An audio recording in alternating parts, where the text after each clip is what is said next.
As a strategic marketer and a business strategist, what's your take on improving the image of Sri Lanka on the global stage so that we can attract tourism and foreign direct investment? This subject is very close to my heart because no matter what we do, we always want to do something to our country, and there's no point preaching and talking about marketing if you at the end of the day can't do anything to revive the local economy and the Sri Lankan brand.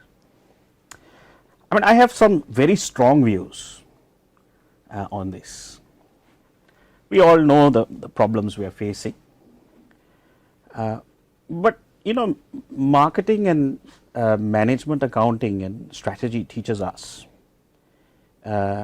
in such situations, if you really need to disrupt and if you need to take that giant step in what you do, even in a company, what we usually do is ask ourselves, what are your key capabilities, your competencies? What are you really good at, Tamali? What are you really good at that you can really harness and exploit really fast? And I think we've not really answered that question, right? What are we really good as Sri Lankans? I've been to about 70 countries. I travel quite a bit.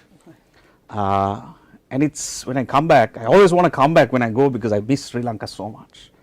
But when you come back, you realize you're sitting on such a gold mine, which is not packaged properly, which is not branded properly and sold. Fundamentally, to answer your question, I believe our biggest asset in Sri Lanka, our biggest resource in Sri Lanka are our beaches. Now, I just returned from a country in Europe. Wherever I see a beach, I jump in. Okay, I love the beach.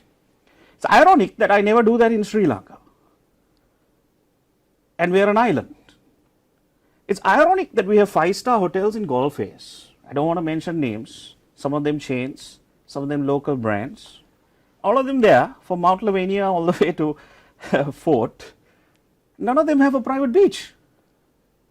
They're selling their pool in an island. What are we doing? You know, one of the first things we need to do is to look at it strategically. I mean, I was down in Goa the other day, and there's a Goa fort, and there are so many hotels around there. There's no private beach, non-swimmable if they have one. Right? They say Varakang, Avare. You can't do anything. You have to stay at the fort and eat food and swim in your pool. And we are an island. You know, one of the key things we need to do is understand in difficult times like this, you need to really look at what is your biggest asset, what do you have, and then break all the rules. Break all the rules. Why can't we give each hotel a private beach and tell them, look, you have so much of meters, you can't go beyond that, barricade it, develop it, put tents there. It's very practical, and if we do this around Sri Lanka, and it's doable, it's extremely achievable.